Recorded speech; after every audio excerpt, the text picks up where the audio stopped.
Religion has profoundly influenced the sweeping American narrative, perhaps more than any other force in our history, from the time before European colonization to the present. The startup National Museum of American Religion is working to build a museum in the nation's capital that will share the story of what religion has done to America and what America has done to religion, inviting all to explore the role of religion in shaping the social, political, economic, and cultural lives of Americans and thus America itself. Join our host, Chris Stevenson, for Season 2 of our podcast series, Religion in the American Experience, as we follow scholars deep into America's religious history and learn how it can inform and animate us as citizens grappling with complex questions of governance and American purpose in the 21st century. Episodes will be released every Monday on Apple Podcast and Spotify. Register for notifications on our website, www.storyofamericanreligion.org, under the Sign Up tab. Welcome to Religion in the American Experience, a podcast series of the digital-first National Museum of American Religion, an institution dedicated to telling the profound story of what religion has done to America and what America has done to religion, including the establishment of the idea of religious freedom as a governing principle in the United States. Listeners, to join the museum effort, go to whensorrowcomes.subscribemenow.com, where you can receive, for a $200 donation, a signed copy of When Sorrow Comes, a book by Melissa Mathis about sermons that have come to the aid of America during times of national crisis. We have all been part of the recent contentious U.S. presidential election, which finally ended in the transfer of power in January of this year. At the museum, we observe that, as usual, a colossal amount of energy, money, time, emotion, concern, debate, argument, tweets, posts, letter writing, editorializing, and protests were invested in the election and its outcome. America was all in. That is, Americans have a deep and meaningful allegiance to perfecting, preserving, and perpetuating the American experiment in self-government. Some religious beliefs even tie into the country's founding and purpose. At the same time, however, we also noted that while that patriotic allegiance is powerful, for a large percentage of Americans, perhaps no longer a majority, at least according to a very recent report, there is most likely something that commands a greater allegiance, and that would be their faith. Many faiths have end-time theologies, including Christianity, which believes in an approaching end of the world and the return of Jesus Christ. So it occurred to us at the museum that religious beliefs about the end of the world may play a large but hidden role in our politics, past, present, and future. If we can understand some of these beliefs about the end of the world and their effects on political behavior, we will be better equipped as citizens trying to see to the success of the American project in the 21st century. Today, we have a fantastic panel of scholars who will, in an hour, help us at least scrape the surface and perhaps even do a deep dive or two. Matthew Sutton, the Berry Family Distinguished Professor in the Liberal Arts at Washington State University and author of American Apocalypse, A History of Modern Evangelicalism. Matt Harper, Associate Professor of History and Africana Studies at Mercer University and author of End of Days. Chris Blythe, Research Associate at Brigham Young University's Maxwell Institute and author of Terrible Revolution, Latter-day Saints and the American Apocalypse. Arlene Sanchez Walsh, Professor of Religious Studies at Azusa Pacific University and author of Latino Pentecostal Identity, Evangelical Faith, Self, and Society. Jacqueline Keeler, writer and activist of Dene and Yankton Dakota Heritage, co-founder of Eradicating Offensive Native Mascotry, and author of Standoff, Standing Rock, the Bundy Movement, and the American Story of Occupation, Sovereignty, and the Fight for Sacred Lands. Larry Perry, Assistant Professor of Religious Studies and Africana Studies at the University of Tennessee, Knoxville, who is currently working on a book entitled a black spiritual leftist, Howard Thurman and the religious left's unfinished business of race relations, and finally, William Dingus, ordinary professor of religion and culture at the Catholic University of America and co-author of Young Adult Catholics, Religion in the Culture of Choice. Thank you each for being with us today. The time is short and we need your help, so let's jump in. Listeners, there will be a Q&A in the middle of the hour and or at the end of the hour, so please ask any questions via the chat function. First, panelists, help the listeners understand the dominant end times beliefs on the American religious landscape. And let's go ahead and start with Chris Blythe, and then anybody can jump in after that. What do you know? What can you tell us? When I think about the more dominant, rather than listing off different denominations, I think we see people that are really convinced that there's an imminent apocalyptic event to come. These people are usually interested in the idea of a reversal of powers. They see themselves as oppressed. They see society in a way that's not like they would like to see it. I don't always think it's just from the right, although it's certainly dominated from that direction. But we certainly have environmental apocalypticism. That's also a major part of our rhetoric today. So I think, and the majority of American minds, and this has all changed with QAnon, of course, as we could talk about it, but still, in the majority of minds, this end times belief is much more moderate. We can see this sort of apocalyptic, the expectation of an immediate end. At least in my research, I think that's it's still a dominant theme in American history. We can find plenty of groups that hold on to ideas of an imminent second coming and imminent reversal of powers.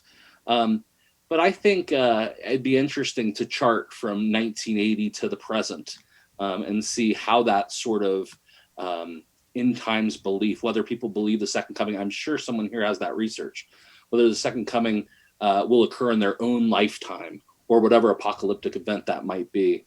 And I would guess that we have fewer today than we did 40 years ago. Thanks, Chris. Others?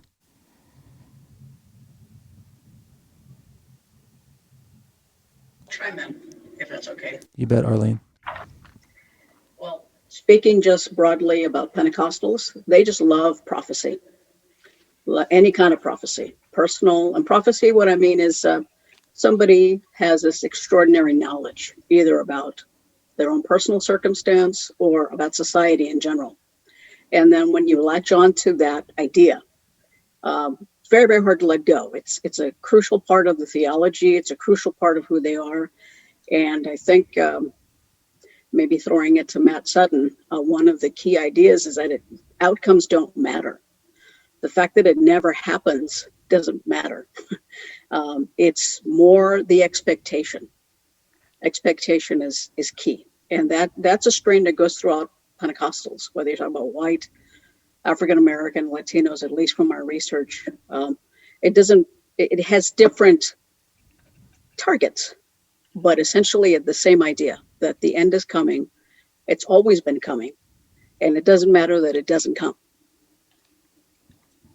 Yeah, I think that's exactly right. And for me, the fascinating thing when I began studying these issues and looking at these questions was the way that it shifts the actions and the mentalities and the practices of people who believe that the end is coming.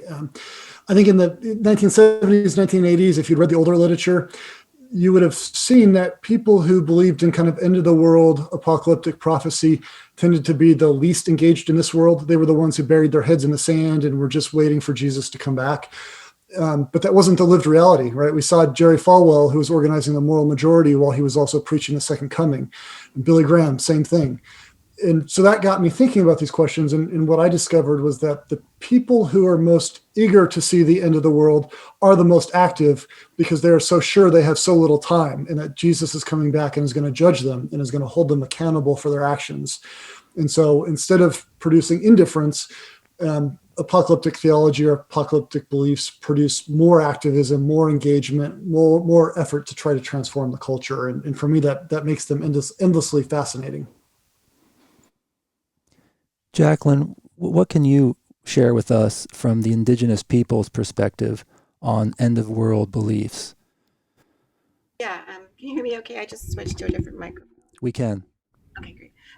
Yeah, I think that one of the things I really note, of course, there were, you look at my own, my father's Dakota Lakota people, of course, they had the ghost dance at the end there. And one of my ancestors did attend the one that was held, on the Pine Ridge Reservation before the Wounded Knee Massacre. And so we have family stories about what went into that, that sort of desperation, right? But I think, overall, I think that Native cultures have a different perspective. There is a sense of like rebirth, rebirth of the world. I know that the Navajo culture, my mother's culture, has, where we are in right now in the fourth world, right?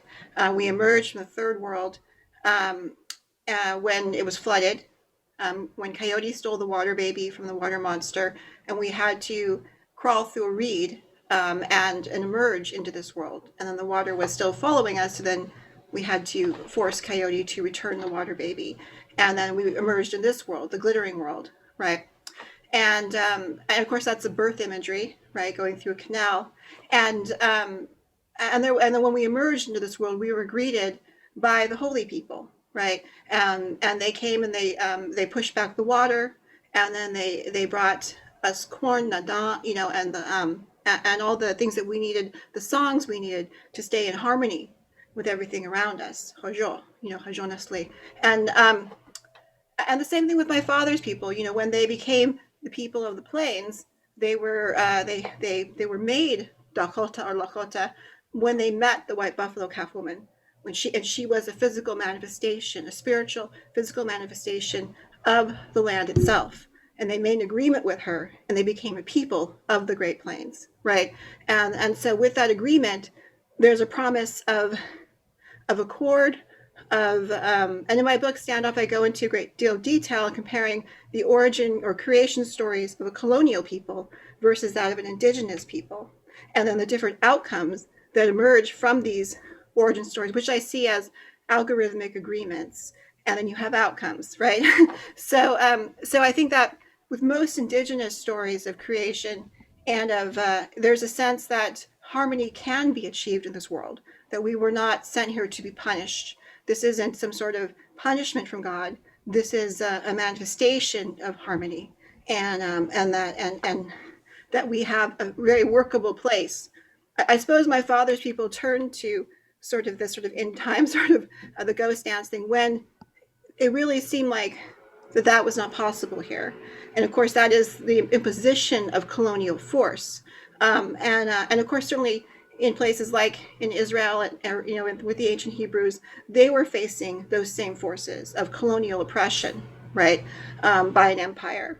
And so I think that sometimes people feel they have no other way to basically create that harmony in their lives.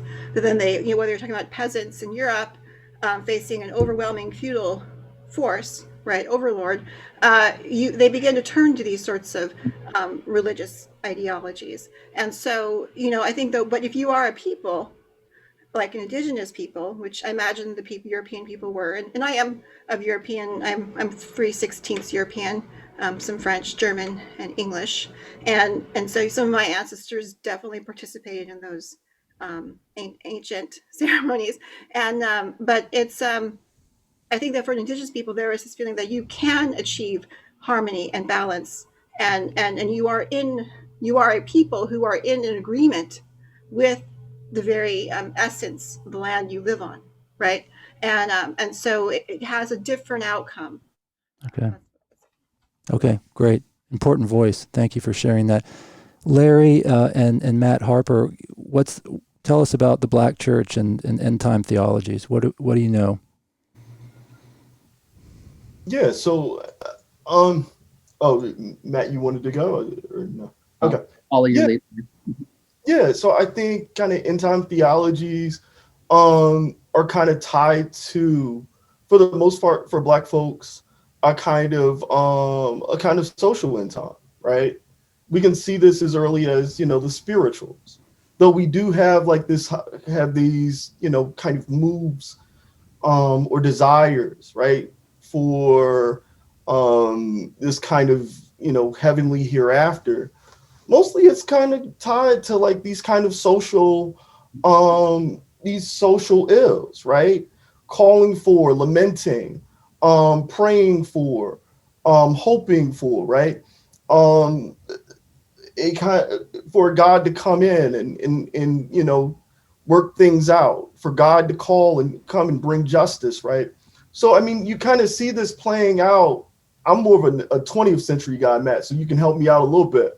No, I think you're right, Larry. That what you're seeing in the 20th century has deep roots, right? That in what Chris was saying earlier, and I think what Jacqueline was saying too, is that apocalyptic theologies often have a sense of being both an embattled and a favorite people. So that is that people are minorities, they are embattled, they're not in control, the world's not going the way it's supposed to be going, they're oppressed. None of that has to be imaginary for Black people in America. That's real, right? That's a very real sense of oppression. But there's also this sense that it's not just that end times or that apocalypse that you're looking at, that is attached to some bigger way of understanding the world that allows people to re-narrate history and who is God's favored people, what will justice look like in the future, where are we heading? And so I think we see lots of examples of Black people in America resisting the narratives that the country would say, that Black people have no past, that they don't have an importance, that there isn't a role for them in the future. And apocalyptic theology says, no, actually, we are a favored people. We do have a past, and we can imagine the cart being upturned. We can imagine a world where there's real justice. I mean, we see that in Nat Turner's rebellion in Virginia. He launches a violent overthrow of slavery because he thinks an apocalyptic event is coming, right? That he's been chosen by God and he can imagine a world where slavery doesn't exist. We see the Nation of Islam in non-Christian theology saying the same thing. There is a Black past, it's glorious, it's triumphant, and there is coming a moment in world history where Black people again will be ascendant and they'll be in control, and white oppression's day is over, right? There is a way of saying this theology says, hey, actually we matter and we can imagine a world very different from the world that we're living in right now. Right, exactly. And it comes with a kind of warning also, right? That goes between, the spirituals all the way until, my folks in the mid to late 20th century. So we could look at, say, Malcolm X, where he's warning, right, of this racial powder keg that is soon to happen. We can look at Martin King, where he dies with the sermon, why America might go to hell, right? Or even, James Baldwin in his classic The Fire Next Time, where he's saying, I have it right here with me. If we do not dare everything, the fulfillment of that prophecy recreated from the Bible in song by a slave is upon us. God gave Noah the rainbow sign. No more water, the fire next time, end quote. Right. So we can kind of see this playing out for James Baldwin if we, the relatively conscious whites, relatively conscious Blacks, and other folk, right, do not try to set this world aright, pretty much things are going to fall apart. And so, in this case, this is Baldwin also playing off of, what is it? I got a home under that rock. Don't you see? Right. Sung by my favorite Fist Jubilee singers. Right. So there's that constant, I'm with the Fist. There's this constant move. I got to plug it. But yeah, so I think this is definitely the move within black religious spaces. Even folks like Baldwin and Malcolm X, who don't find themselves within the folds of Christianity. Okay. William, give us some Catholic perspective. Okay. All right. Thank you, Chris. Hi to everyone. I'm delighted to be here and appreciate being part of this discussion. I may be something of an outlier or a squeaky wheel here in the sense that in the Roman Catholic tradition, at least kind of officially speaking, this apocalyptic discourse has not been a primary idiom of how Catholics understand their place in the world, geopolitical events, and so forth. And this is in part, I think, largely due to the influence of St. Augustine's thought. Catholicism generally abides by that Matthew 24:36, but of that day and hour, no one knows, in terms of not feeding, speculation about end times. Like, I'm assuming, most other Christian traditions, there certainly is a sense in Catholicism of the importance of, individuals being vigilant about the end, being ready, of course, if and when that comes. There's also a sense of, concerns about false prophets in this regard. One of the things that's always kind of fascinated me psychologically about apocalypticism in the Western tradition, if you think about this, this is a form of discourse, it's a narrative, it's a theological worldview that has consistently and unambiguously been repudiated for over 2,000 years. And not only does it not go away,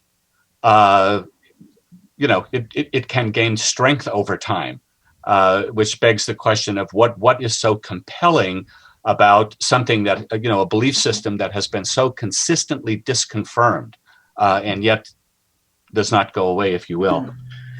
There's a recognition in the Catholic tradition too that apocalypticism, particularly when it gets linked up with the excesses of nationalism and a kind of Manichaean worldview, us versus them, good versus evil, that this can make dialogue and political goodwill, if you will, quite difficult.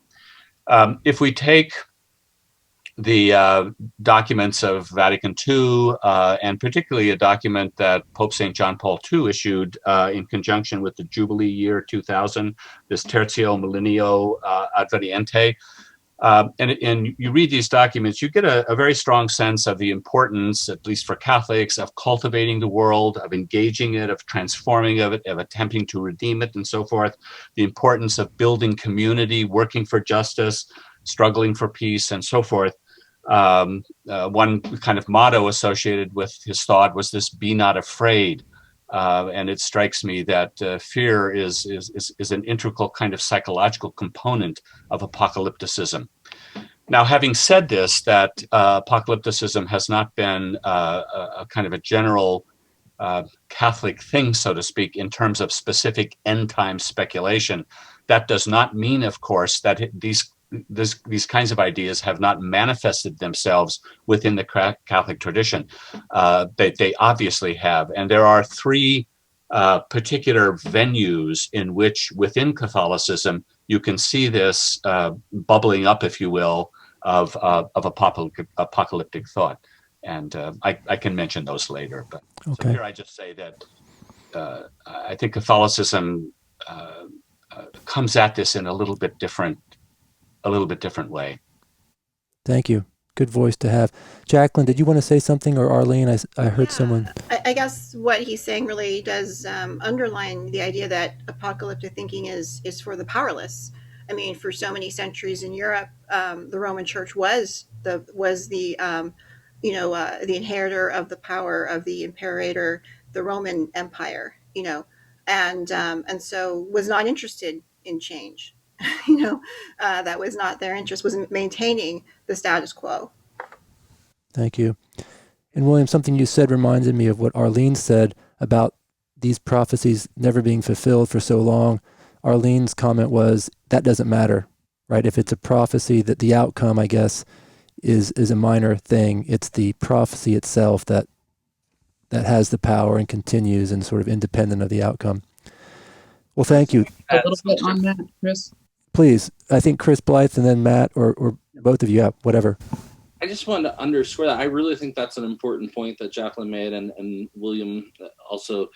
The idea, so in my book, Terrible Revolution, what I'm trying to look at is Latter-day Saint experience, what we often call Mormons, and watching them as they were once a people who thought they were so oppressed that they need to leave the nation, and then spent 100 years trying to create self-rule, couldn't get statehood and so on, and really how that all changes once statehood's achieved, right? So Latter-day Saints, now we have, what I argue is a folk apocalypticism. It exists on the ground amongst people, but the institution itself is just policing that, right? You don't want to change the power once you tasted a little bit of it. If you have Mitt Romney running for president, you don't really think everything needs to change. Things look pretty good.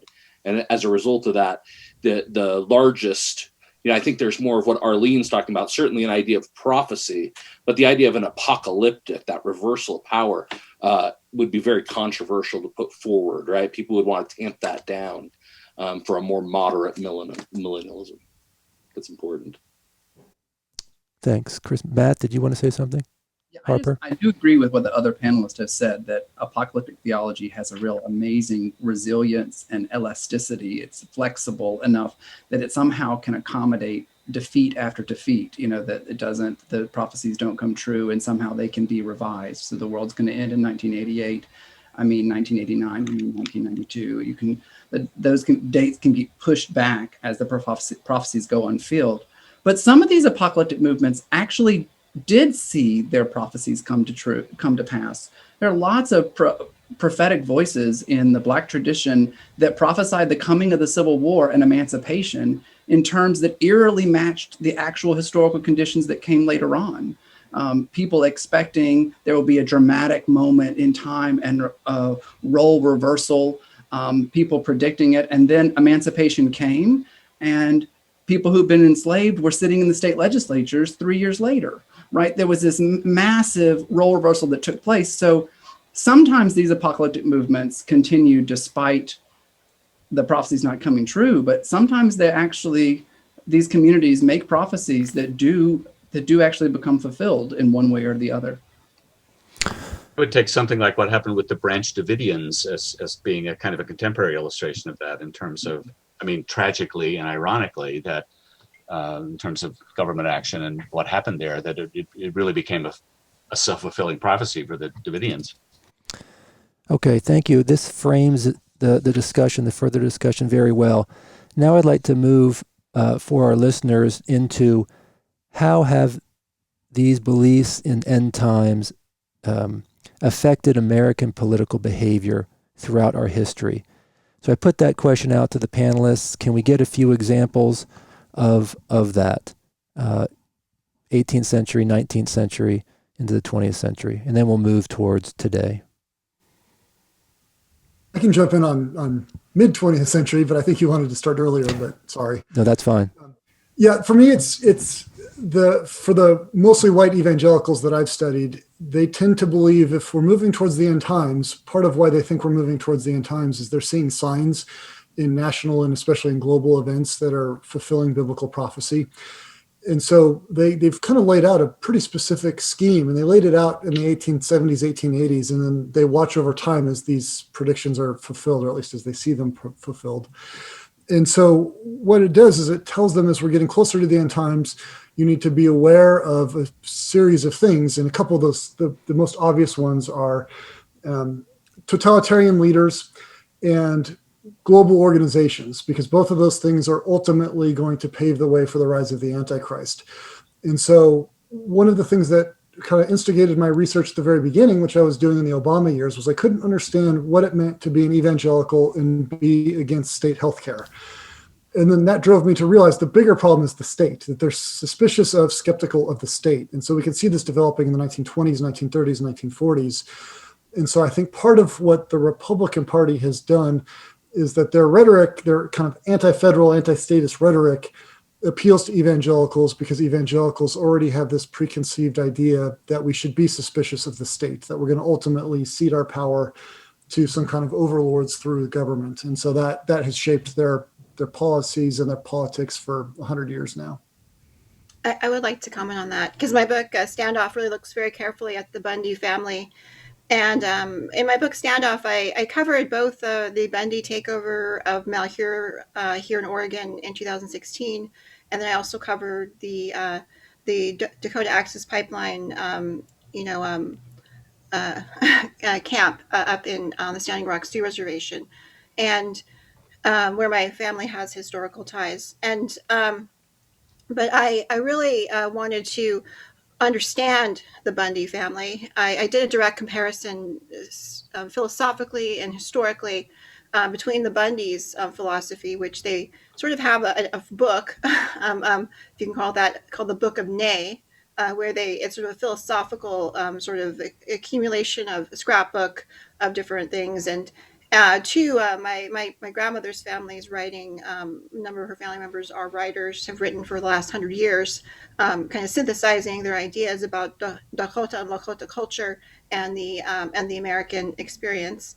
And so her family are the Delorias. And her cousin wrote the book God is Red, Custer Died for Your Sins, and my great aunt Ella wrote a number of books which are very fundamental. And one of the things I really wanted to understand was where they got these ideas from. And obviously, you can look at the Constitution and what the relationship was to power. And I think that what we saw during the Trump years was that their assumed relationship to power was far more real than we had really thought. I think, or many people understood. I think that there is, and I really looked at the relationship with county governments, because in all of these places, you're dealing with county governments. Whether you're talking about Morton County in North Dakota, which was, actually had an armed assault on the Standing Rock Sioux Nation, in modern times, and then or Harney County in Oregon, or like my previous book was about Bears Ears, and there you're looking at San Juan County in Utah, which was actually found guilty of violating the Voting Rights Act and preventing Navajos from voting, who were the majority in the county.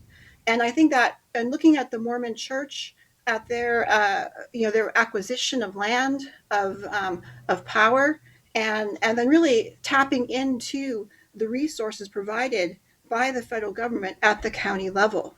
And this is why you see the Bundys and these folks turning to this county supremacy ideology, which is a non-legally, it's a legal idea, but it's really not based in any legal actual law. But it's this idea that the sheriff is the most powerful person in the world within the county itself. He's more powerful than the president of the United States. He's more powerful than literally anyone in the world. And this idea that it goes back to this old English common law, where the people, the sheriff was a representative of the old Anglo-Saxon people. And this is an incorrect interpretation of history, which I go into. And so there's this push and pull between, what I felt the Bundys were doing is that they were asserting their rights as colonists, as colonial victors to the spoils, on their own terms, right? And they're using a sort of a muddled understanding, but a very effective understanding of English common law. Right. And the Bundys themselves are of English descent. Their ancestors actually came over here in the 1600s as Quakers, right, and to North Carolina.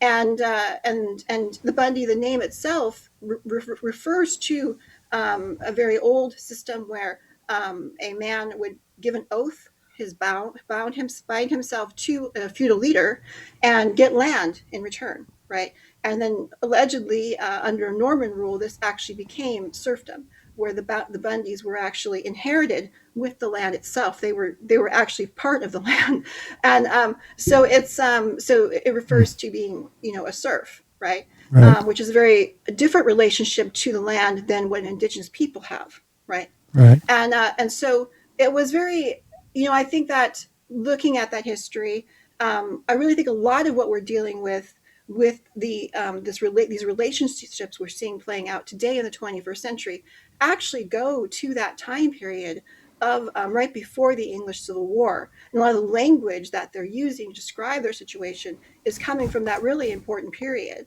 when you have the enclosure of the land, you have the peasants being pushed off the land, you have, the rise of factories. I mean, the Mormons, the first places they went to go and do their missions was in Liverpool and Manchester, factory cities where Dickensian conditions existed.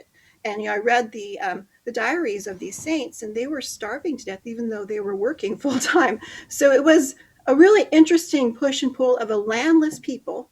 I mean, even to this day, most of the land in England and Scotland are owned by the descendants of William the Conqueror. I mean, it was a very effective move to come and invade. And it's not private ownership is not really very common in the British Isles. And so coming here and demanding land. And then I trace the origins of the Revolutionary War to a demand for land. King George III, basically issued in 1763 the Proclamation Line, which was the Appalachian Mountains, which he said the colonists were not allowed to pass, and the rest of that land would be Indian land, right? So, they were opposed to this. And if you read the rest of the Declaration of Independence, you will see that it's all about that, where he calls, they call us merciless savages working for the King George III. This is all about land and the acquisition of land. And so what I see, yeah. Apocalypticism is all about the acquisition of land? I would say that the relationship to power is utilized very, the crafting of language and the pushing of ideas is utilized in very instinctively in ways that help them acquire power, right? And so when, I think that when you're looking at that, you have to understand that these are actually political moves. Yeah. Oh, I think that's really interesting. And I think that's right. That, even you give the example of Latter-day Saints, so when I write my book about Latter-day Saint apocalypticism, I started that first chapter of reimagining America, right? Reimagining the people here. And so I think that is really important. For apocalypticism is about the future, but it's also playing off on this older conversation, and certainly is a lens to the major question for me. This is a lens for politics. Yes, I think a lot of I times look we at get so caught up in the apocalyptic argument itself. Sometimes we can dismiss it because of that, or we can, get obsessed with it because of that. But yeah, I look at what happened in upstate New York in the burned over region. I should say my husband is Iroquois, and his ancestor, he's a direct descendant of Chief Joseph Brant, who led the fight against the colonists. Do you know what I mean? And of course they acquired the Iroquois Confederacy, which had stood for 1,000 years.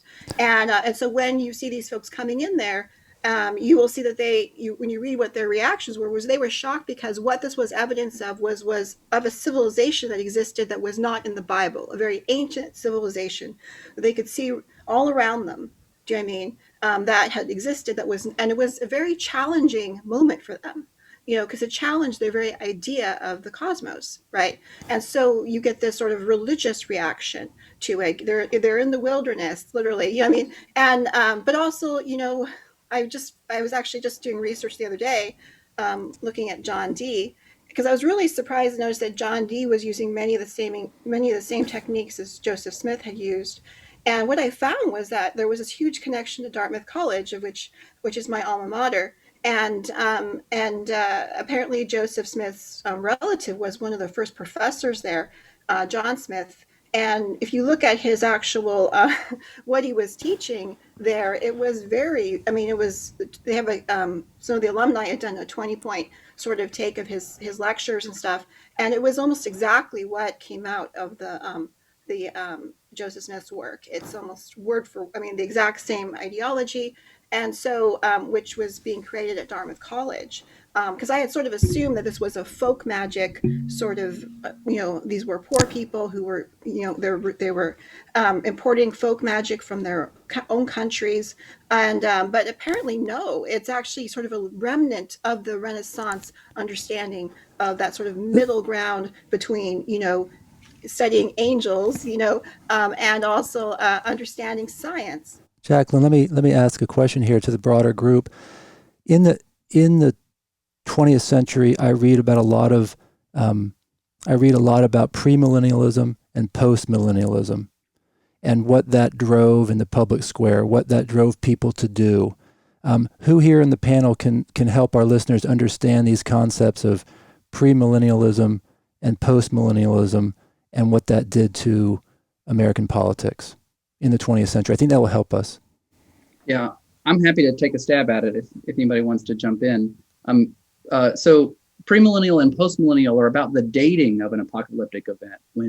When Christ's second coming, will it come before the prophesied 1,000 years of peace, or will it come after the prophesied 1,000 years of peace? And that seems like it's a technical quibbling within Christian theology, but it has really profound consequences in American history, because those who believe in a premillennial worldview that Christ's return will come first do not expect this world to achieve peace and justice before Jesus returns. They imagine, and sometimes, that the world may go to hell in a handbasket, and then Christ returns, and then some apocalyptic event changes the landscape. But postmillennialists often were expecting the world to change here and now, that there would be a reign of peace, there would be a reign of justice that would take place in this moment, and that Christ would come at the end to sort of welcome what had already taken place. And so there were a lot in the early 20th century of postmillennialists who thought that we were entering the millennium. That is, that there was going to be peace through religious growth, but maybe also through more secular means, like creating the League of Nations, or and leading to peace between nations, or through scientific movements to improve sanitation and the way that we live our lives, that we could have a wonderful reign of peace. That took a real beating with the First World War and the Great Depression and the Second World War and the Holocaust. It made it harder for people to say, "Oh, we're welcoming this beautiful reign of peace." African Americans were never really taken in by that because the world didn't seem always that it was any day now everything was going to be just right if we just gradually keep marching towards peace. But I wonder if that connects to some of the things that Jacqueline was talking about. Like, there are these aspects of apocalyptic thinking that you see in powerful people who are not expecting for the cart to be overturned, and those would be a sense of being a favored people, and that there is a destiny, that God has given his favorite people this destiny, and that empowers them to live out that destiny. And whether that destiny is to take over land from coast to coast, whether that is for the US to be the superpower that rules the world, right, is that the sense of favored status and God's protection, or God's sort of having a plan for those favored people, could look really different depending on who those favored people are and what the destiny is supposed to be. I really like what Al Rabito once said, which is that white America's claim to be the new Israel, to be the new people favored by God, was always contradicted by old Israel enslaved in her midst. Right? But that they were all whether these, so who is the favored people? I don't know, maybe Matt could help us out, like how American nationalism, this idea that America is the favored people of God, how that fits with white evangelical, many who embrace that line of thinking, fits with this deep suspicion of government, that the US is sort of the enemy, but is also maybe God's favored people.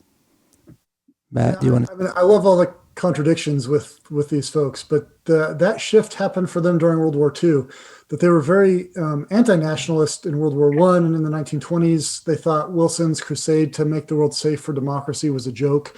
Many of them were pacifists, and they were just not willing to bear arms for the state. But they paid a price for it, a political and a social price in the 1920s, and they recognized that. So as we moved towards war in the 1930s, they were convinced that World War II was going to lead to Armageddon, was going to lead to the apocalypse. And so they sort of carved out a new theological position, which they looked at Jesus' statement, or crap, it's been too long since I've been in Sunday school. I can't remember if it's Revelation or if it was one of Jesus's statements, but about separating the sheep from the goats. And they took that as a nationalist idea. It wasn't just about individuals separating the faithful from the faithless, but also separating the faithful nations from the faithless nations. So they could be simultaneously nationalistic and anti-statist, because they believe that you could have your nation most aligned with God so that when the judgment comes, you will escape the majority of his judgment. But at the same time, and this really feeds into why I think they like Trump so much, because he's unilateral, he's isolationist, he's America first, but he's also very interventionist in the sense that he wants to create doors around the world for American influence and American power. And so for evangelicals, it's about missionary fields. And so they believe that their nation is going to help them protect their missionary work, which is going to get more people saved as we approach the end times. But at the same time, you can simultaneously be critical of the United Nations or the League of Nations or the UN Security Council, because those kinds of things will lead us to one world government. Because of time, let me ask, before we move to some of the last questions, Arlene or Chris Blythe, Larry or William, anything to add as far as influence over the course of United States history of end of world beliefs? Quick comment here or there. Arlene.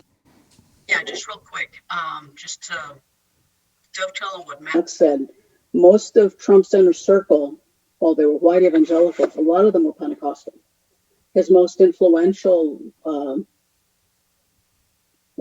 woman who was praying, I'm sure you saw the meme, Paula Kane White, big in the Pentecostal world. Two of his, his evangelical advisory council were fairly well-known Latino Pentecostals. Not a lot has been done to kind of unpack what all that means, but definitely the idea that they share a lot of similarities, Trump and Pentecostals, particularly televangelists, which we should kind of separate out. Those that make their living kind of on television, through popular media, through speeches and conferences and things, and then the grassroots. They tend to be different people, but certainly that field certainly needs to be looked at. Thanks, Arlene. Chris, Larry, or William? Yep, William. Okay. Yeah, I just very, very briefly, I said earlier that there were three ways that this apocalypticism kind of surfaces within popular Catholic culture. One has been through the cult of the Virgin Mary, particularly in relationship to apparitions of the Blessed Virgin Mary and so forth. And most of these, again, don't relate specifically to the end of the world per se, but they come with themes and motifs of chastisement, that the world is, going to hell, so to speak, that there's immorality and what have you. Anyway, in the late 19th, early 20th century, one of the dominant motifs in these apparitions, and Fatima being the sort of exemplar of this, was the spread of atheistic communism. And what this did was to, in a sense, spiritualize Catholic anti-communism, and also, in a sense, fed a certain kind of Catholic American nationalism, insofar as the United States was seen as this sort of bulwark against the spread of atheistic communism. So that would be, in my mind, an example of kind of a connection between apocalyptic thinking in the Catholic context and a national theme in terms of America's role in stopping or resisting atheistic communism. Obviously, given the geopolitical status of communism today, that doesn't play in quite the same way. This was also another way for Catholics to be, to appear as being pro-American and in light of anti-Catholic prejudice and discrimination, because this anti-communism in the Cold War era was something on which most Americans were on the same page, so to speak. So it legitimated, both spiritualized and legitimated the Catholic presence.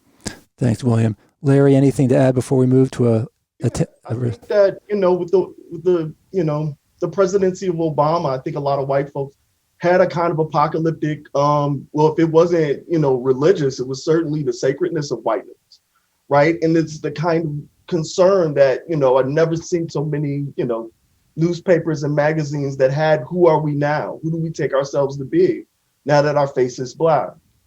right? And I think that, there's a certain refutation that the Trump presidency kind of takes on, where it is, we will preserve our whiteness, our sacred whiteness, that I think is an undertow here.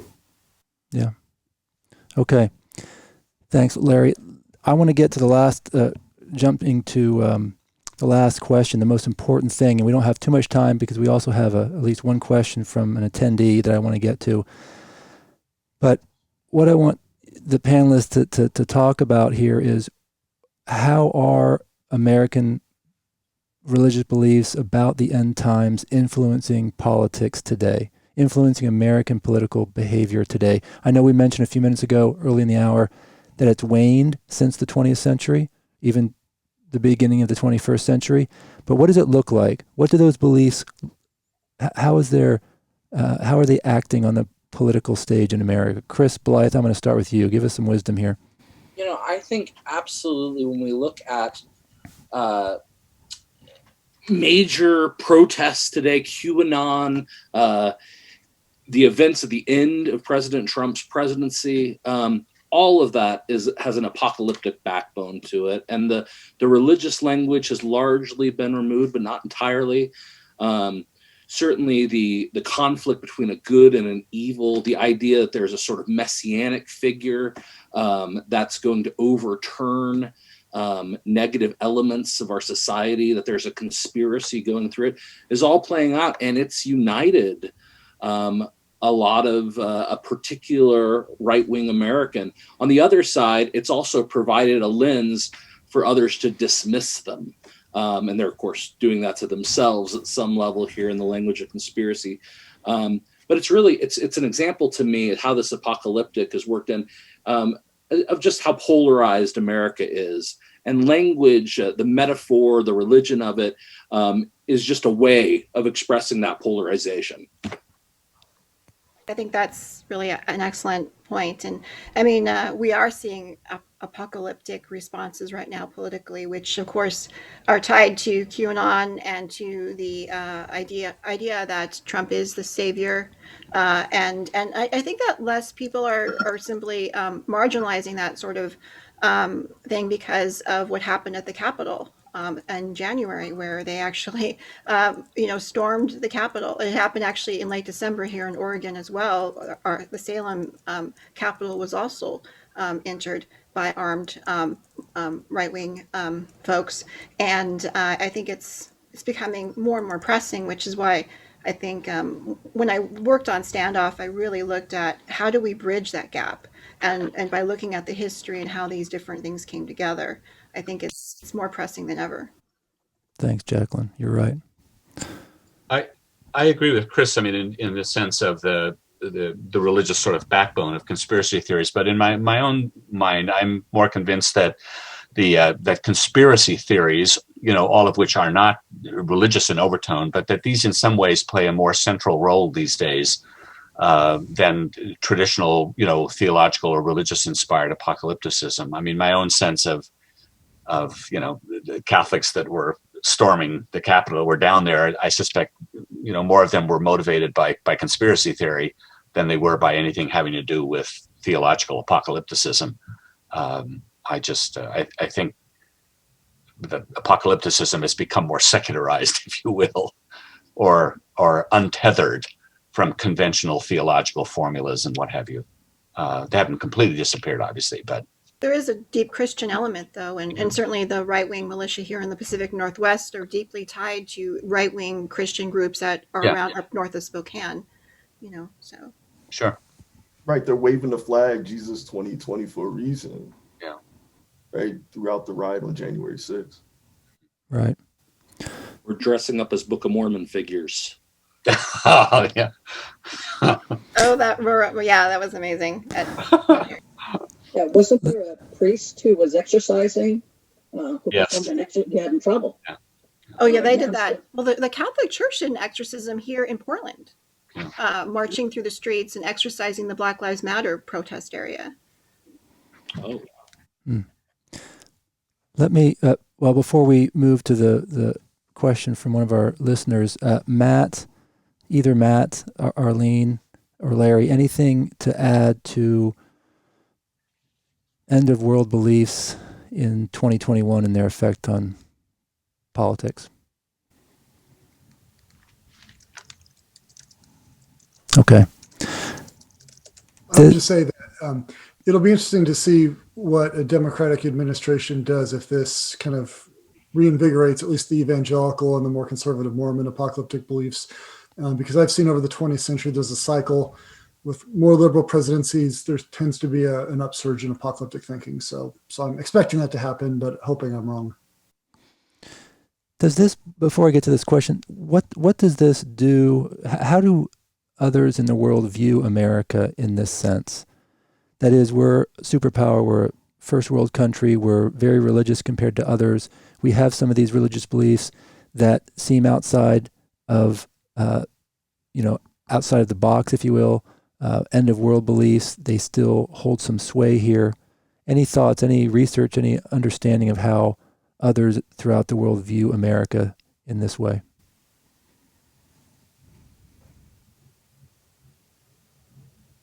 And Arlene, I know that the center of Pentecostalism is not the United States, right? But it's a it's a global movement, and I wonder how much, in some ways, the U.S. is an outlier, and in some ways, the U.S. is an exporter of this kind of religious thinking. It's an exporter of religious thinking because the media networks are extensive, and so what you hear here on it used to be big TBN, but mostly social media, tons of social media, tons of YouTube that goes to Latin America, Asia, Africa. Number one is exporting something, prosperity gospel, number one. Mm-hmm. Number two is a lot of the conspiracy theories. So I think, William, when you mentioned that it's become secularized or changed, that it's kind of married itself to apocalypticism, is very close to what I think we're seeing is conspiracy theories merged with apocalyptus. We haven't talked about this and it's too late, but the anti-vaccine idea that is predominant in a lot of Pentecostal circles, not only because of their historic dislike of allopathic medicine, of Western medicine, but the idea that it contains, Bill Gates's right. Yeah. Letter, what's that called? Mark of the Beast. I've never been to Sunday school, and I don't know what. Yeah, okay, there we go. Right. Just so interesting. The 700 Club, right as these conspiracies were brewing, came out and said the vaccine probably isn't the mark of the beast, right? So there is this conversation that's really interesting, and sometimes different than we just guess. Yeah. Okay. Thank you. Here's the question, and anybody can take a shot at it. What are the political maps of the end time in different traditions? Those maps are anticipated today and reflected by political views. I have found this to be the case in the Middle East, in Muslim, Christian, and Orthodox Jewish end views. I'm not sure if I understand that question. If anybody does, let's give a shot at answering it. If not, I can communicate via email. We can get this answered for them. So, Yeah. is Charles here asking what do these different views think the future is going to be? What's going to happen first, second, third, fourth, fifth in the future? Like what, and how does that shape the political landscape? Is that the question? I think he's talking about geography. Okay. It's Middle East. And so in a Latter-day Saint tradition, you can see that America became really important, but that's where the Redeemer Nation ideas that Matt was pointing to as well. America, Jerusalem, the Middle East are these two pillars of American apocalypticism, I think, for most conservative traditions. Latter-day Saints are having their own internal arguments really about the importance. Is it the United States or is it the Americas that are part of this? I wonder what other conversations are undergoing. And partly, it's usually not Europe. So, yeah. I think the indigenous perspective, when you talk about what other countries think, I mean, the native nations within the United States are countries. We are sovereign nations within the United States. Yeah. And we have perspectives on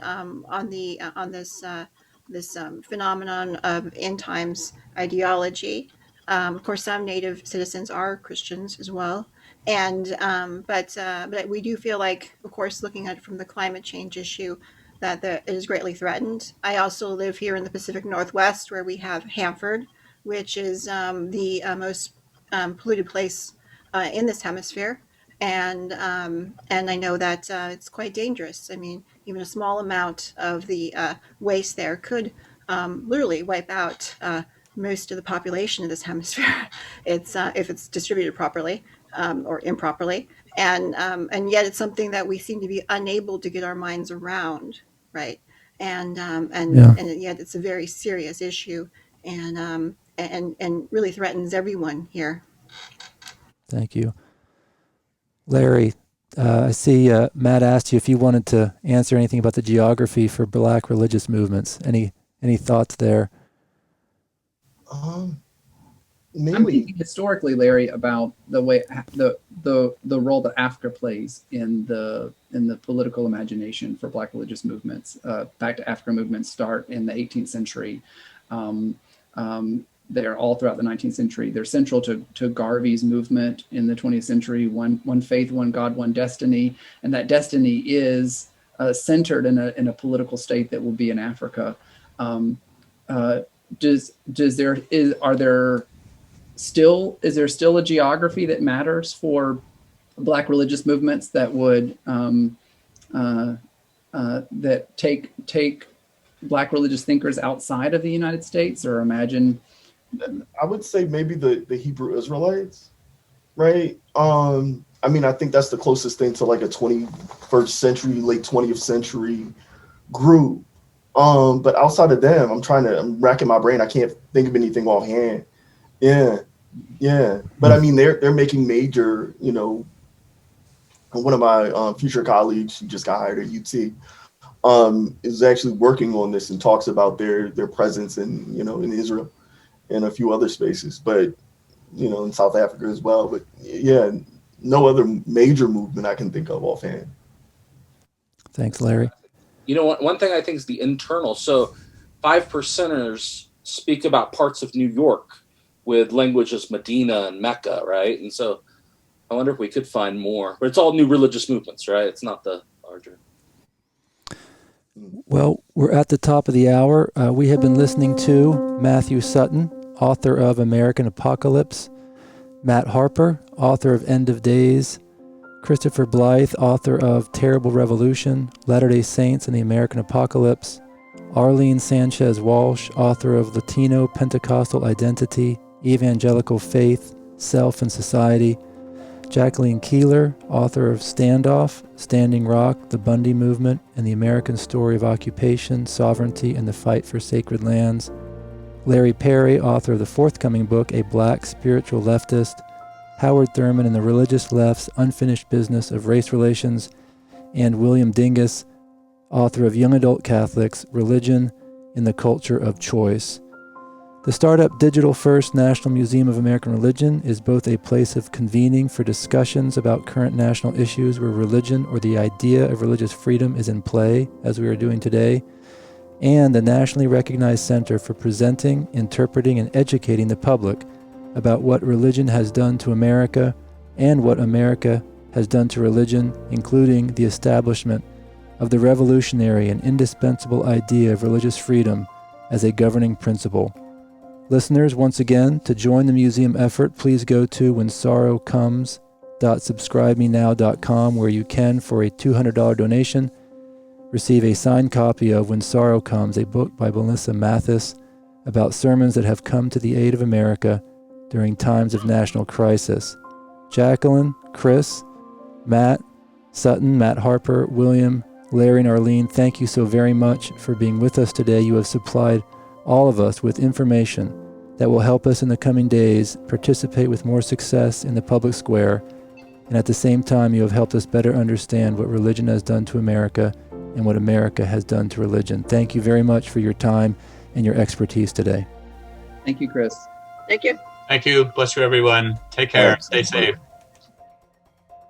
The podcast series Religion in the American Experience is a project of the National Museum of American Religion Episodes are released each Monday on Apple Podcast and Spotify. Register for notifications on our website, www.storyofamericanreligion.org, under the Sign Up tab.